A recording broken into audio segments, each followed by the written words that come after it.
Quero convidar o pastor Luiz Sérgio. Quero louvar a Deus e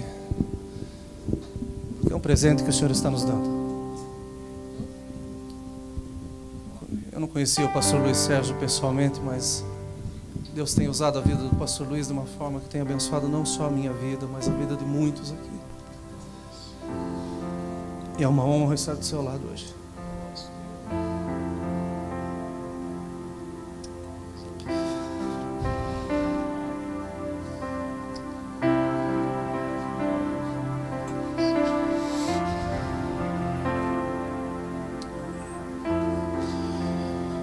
Que o bom Deus o use com liberdade.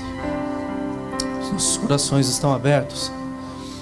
O nosso desejo é que a igreja seja uma bênção para o seu ministério também, em nome de Jesus. Seja muito bem-vindo em nome do Senhor.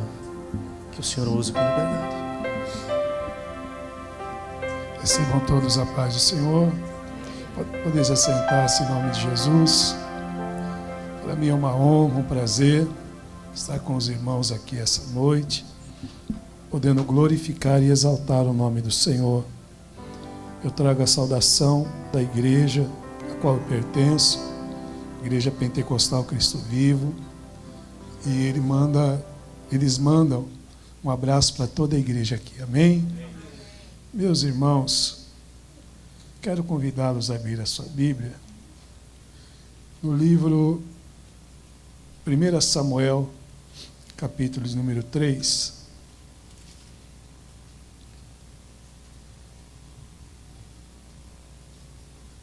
Primeira Samuel, capítulo 3. Apenas o versículo de número 10.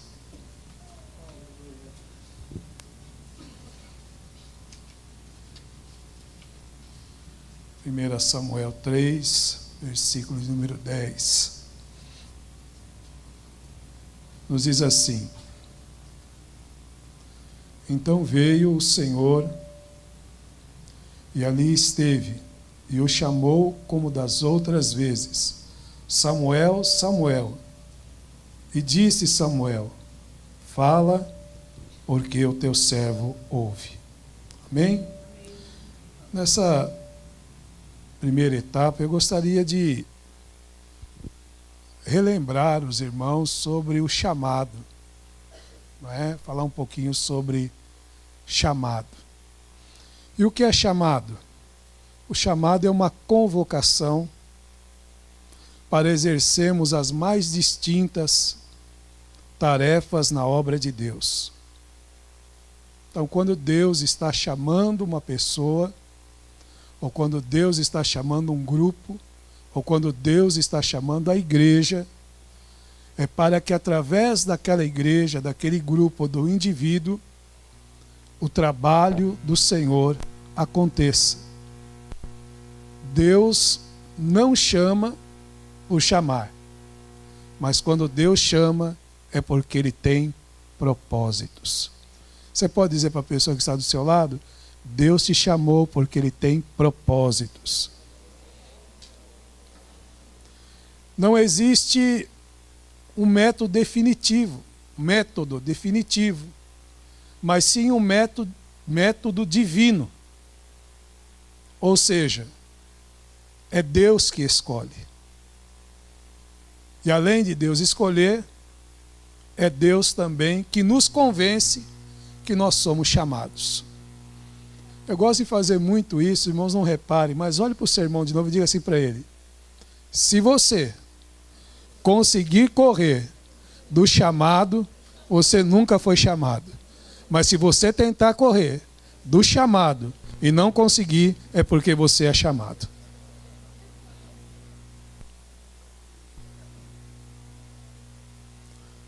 Então, o chamado é um método divino. Deus não escolhe por classe social. Deus não escolhe, não é, só o pessoal do Brasil, mas entampa brasileiros escolhidos pelo Senhor também, não é? E quando Deus escolhe, é porque Deus, através do posicionamento daquele que foi escolhido, tem uma obra a ser realizada, tem um projeto para ser executado. Maneiras que Deus escolhe. Existem alguns métodos da escolha de Deus. Primeiro é o divino. Eu posso pedir para alguém abrir a Bíblia, por favor? Evangelho segundo escreveu Lucas, capítulo 5, versículo 10 e 11. Aí a pessoa que for ler, por gentileza, você vai ficar em pé e ler no som que todos possam ouvir, tá bom? Bem como de Tiago e João, filhos de Zebedeu, que eram seus sócios, disse Jesus a Simão: não temas, doravante serás pescador de homens. E arrastando eles os barcos sobre a praia, deixando tudo, o seguiram. Amém? Um método divino. Jesus escolhe e revela essa escolha. É por isso que com Moisés não deu certo na primeira etapa. Porque Moisés, ele tentou libertar o povo com a sua força. Ele vai e mata um egípcio, e ali ele estava empregando a sua força e o seu tempo. Mas o método divino é diferente. Jesus escolhe e revela a escolha: siga-me e te farei pescador de homens. O método divino de Deus só funciona assim na nossa vida. Nosso ministério só decola, nosso ministério só flui se o dono da obra nos chamar para fazer a sua obra. Qualquer pessoa que quer fazer sem ser convocado, para no meio do caminho. Mas todos aqueles que o Senhor chama, o Senhor também os capacita. O que nós temos que fazer é se entregar, dar lugar, e o Senhor vai nos capacitar.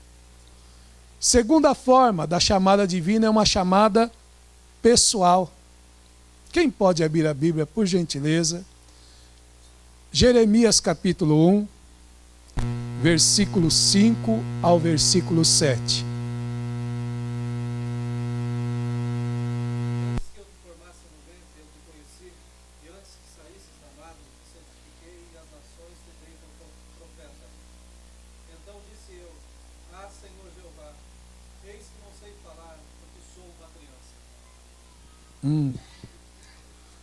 Pessoal, Deus se revela para Jeremias e revela para Jeremias que Deus tinha um propósito nele e através dele.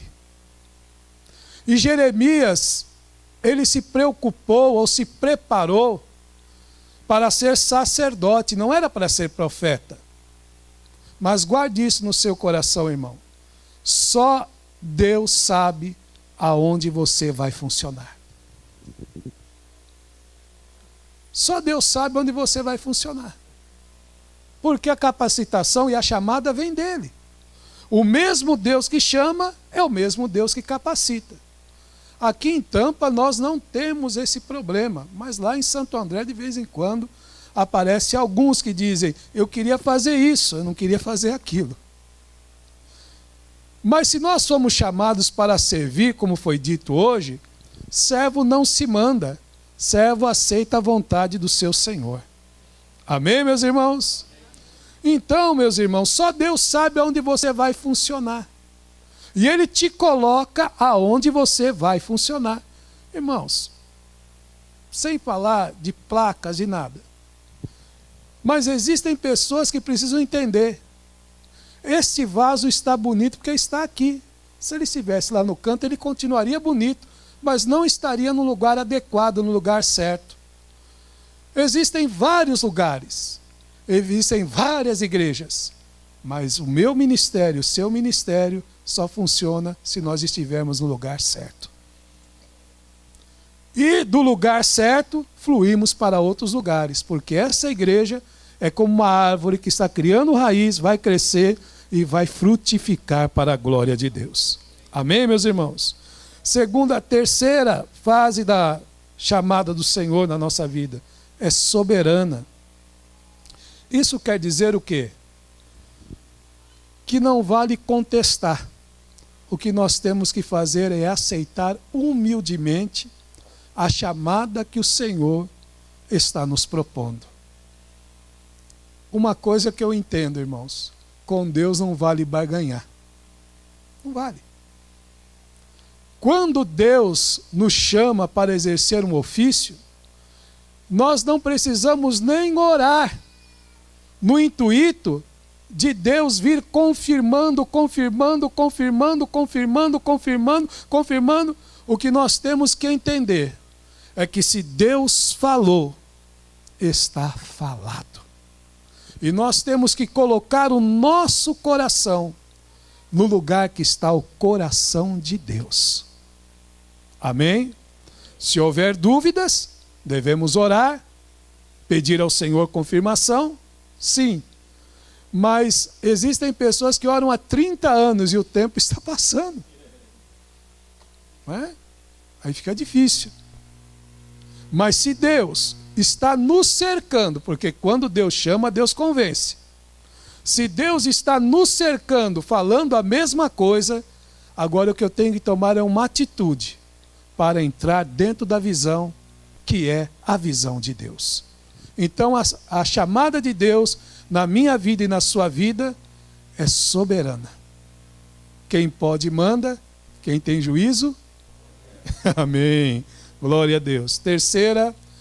Quarta fase da chamada é definitiva.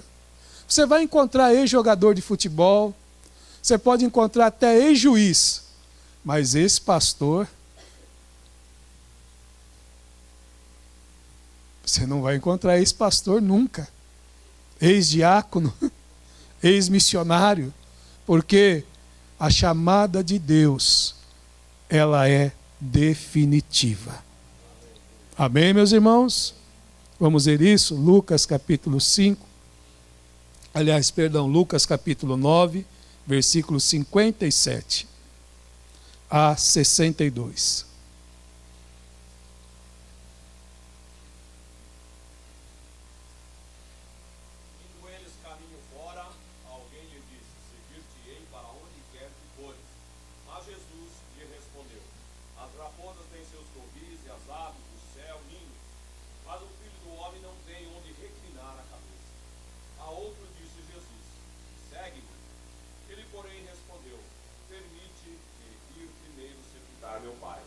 Mas Jesus insistiu: deixa aos mortos o sepultar os seus próprios mortos. Tu, porém, vai e prega o reino de Deus. Outro lhe disse: seguir-te-ei, Senhor, mas deixa-me primeiro despedir-me do de casa. Mas Jesus lhe replicou: ninguém que tendo posto a mão no arado olha para trás é apto para o reino de Deus. Amém? Que Jesus nos ensina aí na chamada dele definitiva é que algumas pessoas são chamadas por Deus, mas elas querem colocar algumas condições. E Deus não te quer pela metade, Deus quer você por inteiro. Um disse: deixa eu enterrar meus pais e depois eu te sigo. Meus irmãos, os pais daquele jovem iam viver muito ainda. Não é? Quando eu resolver esse problema, quando eu ficar mais idoso, não, eu sou ainda muito jovem. Não, primeiro eu vou me aposentar. Não, primeiro eu vou resolver aquilo. Outro dia alguém chegou lá onde eu congrego e disse assim para mim: não, eu vou aceitar Jesus e eu vou congregar quando eu achar uma igreja perfeita. Falei: rapaz, não vai para lá não. Ele falou: por quê? Você vai estragar ela. Não vai não, filho. Né? E outra, não tem uma igreja perfeita. Existe um Deus que é perfeito e aperfeiçoa a igreja. Não é? Então não vale colocar para Deus condições. Não, eu vou te servir, Deus, depois que eu ganhar tantos $1000. Não, Deus, depois que o Senhor fizer aquilo, depois que eu fizer aquilo, ou depois que se ajeitar isso, depois... Deus está dizendo que o chamado é para agora. Deus está nos levantando agora. Deus quer fazer agora e o tempo é hoje. Não deixe nada te prender, mas você vai vencer andando e cantando e louvando. É que Deus vai abrir as portas e você vai passar em nome de Jesus. Essa primeira fase é só para a gente abrir o caminho do que Deus quer fazer. Amém, irmãos? Definitivo. Existe o método direto. Qual é o método direto da chamada de Deus? É quando Deus se apresenta. Samuel, Samuel. Deus não usa outra maneira do que a sua própria voz dizendo: Samuel, Samuel. Eu passei por essa experiência no ano de 1986, com 16 anos de idade. Eu vinha de um baile, né? Eu andava com a turma dos ursos do cabelo duro, né? E hoje, vocês lembram aqueles desenhos Globetrotters? Andava com cabelão, andava com garfo espetado. Aquele garfo se via de duas coisas, para brigar e pentear o cabelo, né? E a gente vinha, cheio de James Brown, KC. E chegamos do baile, encostamos no ponto, esperando o ônibus vir. O baile foi das 10 às 4, o ônibus demorava para vir. E de repente encostou uns irmãos que vinham vindo de uma vigília, encostaram num ponto. E um senhor começou a olhar para mim e fazia assim: hi-hi, hi-hi, hi-hi. E os meus amigos, né? Nós andávamos sempre em tropa. E os meus amigos saíram, e eu lembro até hoje, o Pulu olhou para mim e falou: rapaz, esse crente aí tá doido. Eu vou trocar uma ideia com ele. Eu falei: não faz isso não, rapaz.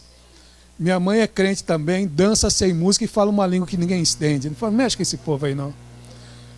Mas aquilo foi me irritando. Aí eu cheguei para aquele tio, falei: ô tio, tá pegando aí? Aí ele olhou assim para mim e falou: tu dança pro mundo, neguinho, mas Jesus vai te pegar, hein? Isso foi em 1986, em abril. Em junho ele me pegou, irmão.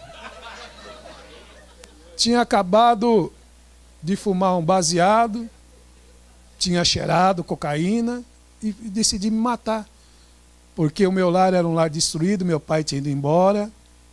Minha mãe se tornou o homem e a mulher da casa, cuidando de 4 filhos. Eu sou o terceiro, éramos em 6. Um casal de irmãos meu morreu.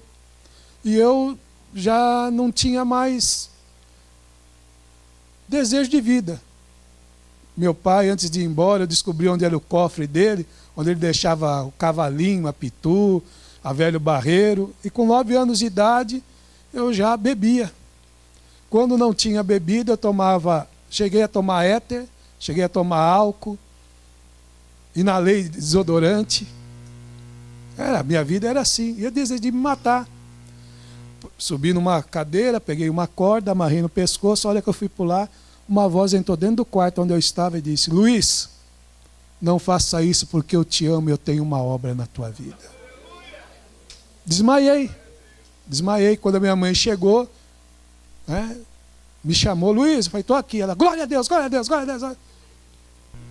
Depois de uma semana antes de se tornar bola, eu jogava bola. Aí eu estou chegando. Vocês entenderam, né? Eu estou chegando do campo, cheio de barro. E minha irmã chegou e disse: os irmãos vieram aqui orar por você. Eu falei: vou pular a janela. A janela estava quebrada, só abria para o lado de fora. E os irmãos na sala. Eu falei: eu vou debaixo da cama. Meu irmão menor falou: aqui eu já estou. Eu falei: eu vou para o banheiro. Minha irmã estava no banheiro. Eu falei: tudo bem, esse irmão vai rezar por mim, mas se ele pôr a mão no meu cabelo, olha o que Jesus faz, vai ficar ruim para ele. O irmão pegou meu cabelo, o irmão esfregou meu cabelo. E Deus usou, eu nunca vi aquele irmão. Tu não falou nem para tua mãe, tu não falou nem para o teu amigo, mas uma semana atrás você quis se matar enforcado. Mas eu, Jesus, apareci lá e te disse: não faça isso porque eu te amo e tenho uma obra na tua vida. Jesus me chamou dessa maneira. Há 7 anos atrás, fui pregar pela misericórdia de Deus numa igreja lá em Taboão da Serra. E o irmão foi falando comigo.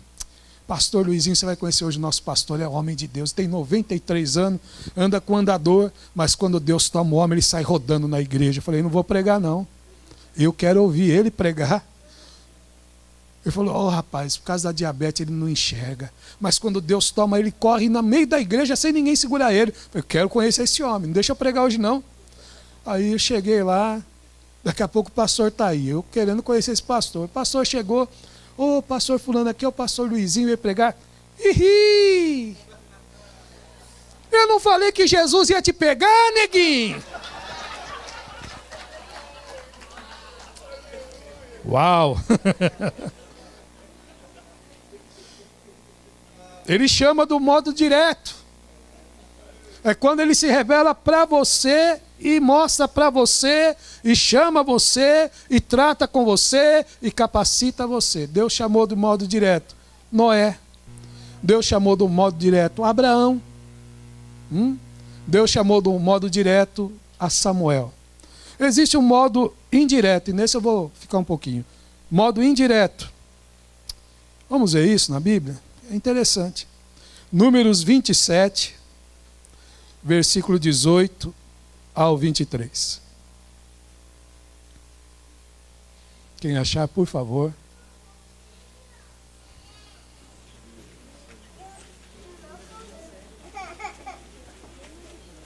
Disse o Senhor a Moisés: toma Josué, filho de Nun, homem em quem há o Espírito, e impõe as mãos.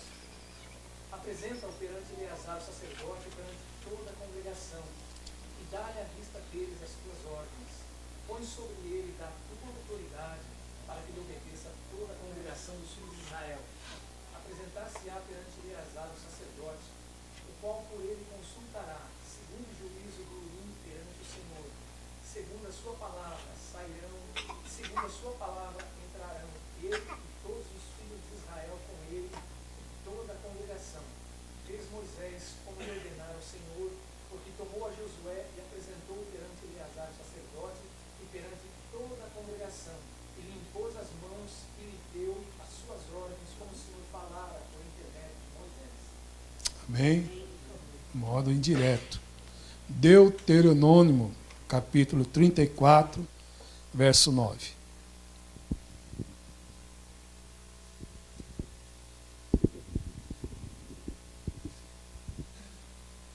Josué, filho de Nun, foi cheio do espírito de sabedoria, porquanto Moisés tinha posto sobre ele as suas mãos. Assim os filhos de Israel lhe deram ouvidos e fizeram como o Senhor ordenara a Moisés. Último versículo, irmão. Atos 13, versículo 1 ao 4. Atos 13, do 1 ao 4.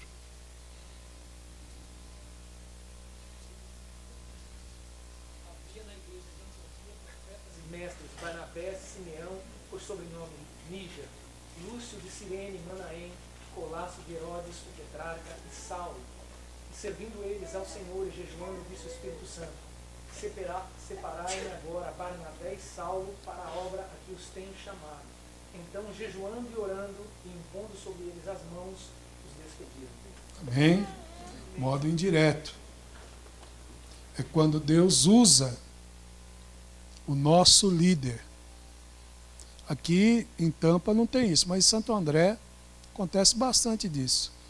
A pessoa congrega numa igreja e vai a um determinado lugar, e naquele lugar alguém diz: a partir de hoje você é apóstolo primaz. E a pessoa volta achando que é apóstolo primaz. Mas nessa leitura, se observarmos, Deus usou quem? O líder. Deus usou o líder da igreja, do lugar onde congregamos, do lugar onde estamos aliançados. Deus separando pessoas para exercer uma função e funcionar dentro dessa função, porque Deus mostrou para o líder.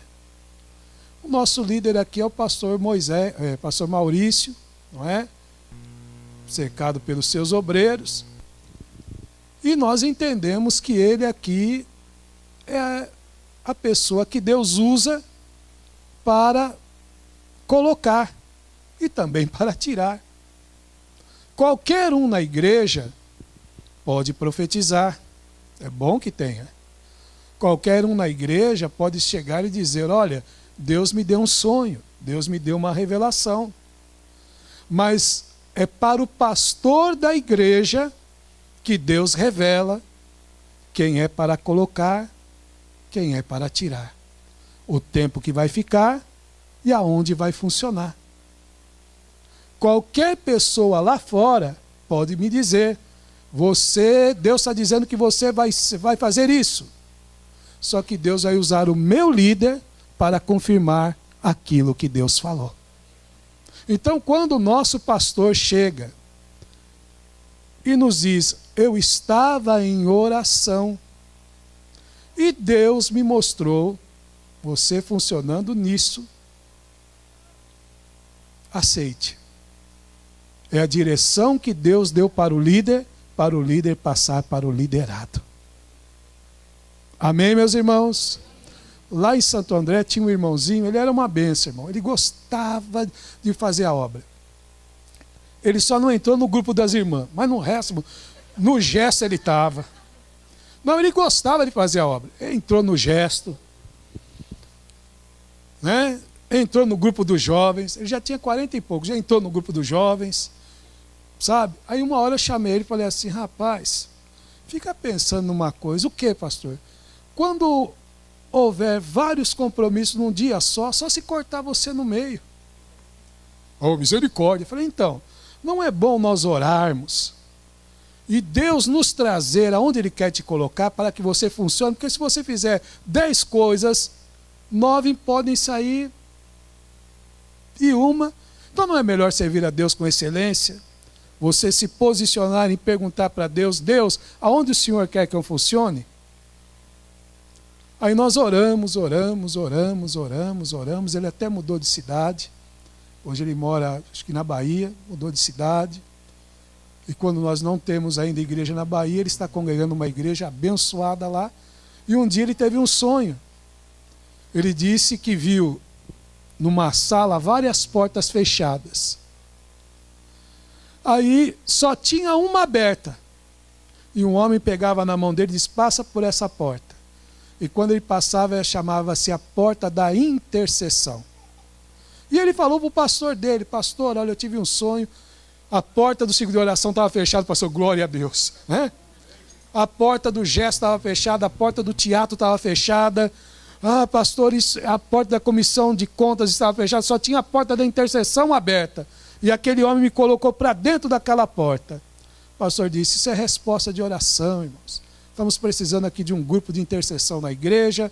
E vamos começar então. Já que Deus mostrou, vamos começar. Começou ele e a esposa. Em 1 ano e meio, hoje há 200 intercessores na oração. Aí ele chegou e disse: não basta fazer a obra, é preciso fazer a vontade de Deus. Porque mais do que a obra, nós temos que entender qual é a vontade.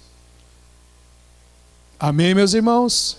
E se nós orarmos, Deus de uma maneira direta e também indireta, usando o nosso líder, vai nos posicionar para aquilo que Deus tem para nós e através de nós, em nome de Jesus. E eu encerro essa primeira parte dizendo para os irmãos que a última aqui do tópico, maneira da revelação do chamado de Deus, é através das circunstâncias da vida. Pense no moço. Ele tem que chegar aqui, ó. Esse moço tem que chegar aqui. Só que ele estava aqui. Aqui. Antes de vir para cá, onde você estava? Deixa eu dizer aqui, Paraná. Não é revelação, não. Eu sei que tem bastante gente aqui. Né? Nós vamos falar: nossa, não. Nem Paulo disse: em parte conhecemos, em parte profetizamos. É? Esse moço estava aqui. Um dia ele se assenta à mesa E o pai vai perguntando para os filhos, como foi sua noite, como foi sua noite, como foi sua noite, como foi... Chegou no menino, eu tive um sonho. Toda obra começa com uma visão. Precisa ter visão. Tive um sonho que o Senhor era o sol, a mãe a lua, os nossos irmãos, e se dobravam diante de mim. Por mais 2 vezes ele teve o mesmo sonho. Esse moço estava aqui. E as circunstâncias da vida levaram ele para onde ele tinha que chegar. Talvez você veio aqui para ganhar, mas você não sabia que as circunstâncias da vida estavam te empurrando para onde Deus queria que você estivesse. E hoje, alguns de nós que estamos aqui nessa sala, passamos por alguns vendavais, mas esses vendavais nos colocaram no lugar onde Deus fala. E a partir de você estar no lugar que Deus fala, a glória da última casa vai ser maior do que a glória da primeira casa. Entenda que esse é o tempo de Deus na sua vida. Esse moço é invejado pelos irmãos. Esse moço é jogado no fundo de um poço. Esse moço é tirado do fundo do poço, vendido como escravo. Esse moço trabalha na casa de Potifar. Esse moço é caluniado. Esse moço é preso. Mas no cárcere, depois de 13 anos, ele sobe à presença de Faraó. E ali na presença de Faraó, este moço, chamado José, entende que as circunstâncias que ele atravessou na vida o colocaram aonde ele precisava estar. Foi Deus que te trouxe para essa cidade. Foi Deus que te colocou nesse... Tem coisas na tua vida que até hoje você não entende. Tem coisas na sua vida que você não consegue entender. Você sabe que 2 mais 2 são 4. Mas existem coisas na tua vida que você não entende. E Deus está dizendo, eu permiti para que você estivesse no lugar que você precisava estar. Agora, se você está no lugar onde você precisa estar, segura essa que é quentinha. Deus vai criar uma situação.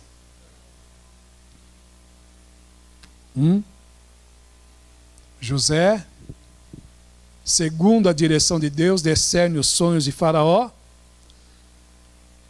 E ainda aconselho, vai ter 7 anos de fartura, 7 anos de vaca magra, 7 anos de vaca morta. E se eu fosse o Senhor, colocaria alguém aqui para reger tudo isso. Nos anos de fartura, aprenda a guardar, porque no tempo de escassez o meu Deus vai te exaltar. Faraó olha para um, Faraó olha para outro. Olhou para José. Quem é você mesmo? José. O que você é mesmo? Prisioneiro. Me dá o teu dedo aí. Colocou o anel no dedo de José e fez assim. Faraó disse, vou ter que criar um cargo. Não existia esse cargo, mas a partir de hoje existe. Governador. Você vai ser o governador do Egito. Circunstâncias da vida. Deus está te amassando, mas é para te fazer um vaso novo na presença dele. Aí um dia José, não sei quantos minutos, quando os irmãos dele olham para ele, não conhecem a ele. Mas José conheceu os seus irmãos. Diga para o seu irmão, olhe para ele, você tem que olhar para ele e dizer assim, ninguém que passa pelo processo sai do jeito que entrou. José conheceu seus irmãos não conheceram José. E lá na frente José se revela. Aí José disse assim, todo o mal que vocês quiseram fazer para mim, Deus converteu em bem. Aleluia! Então, essa é a primeira fase do chamado. Não é? Uma maneira que nem você sabe porque Deus te chamou. Mas é porque Ele foi com você. E mais uma coisa para você segurar aí. Quando Deus te chamou, Ele sabia, Ele sabe que vai dar certo. Amém? Primeira parte, pastor. Deus abençoe.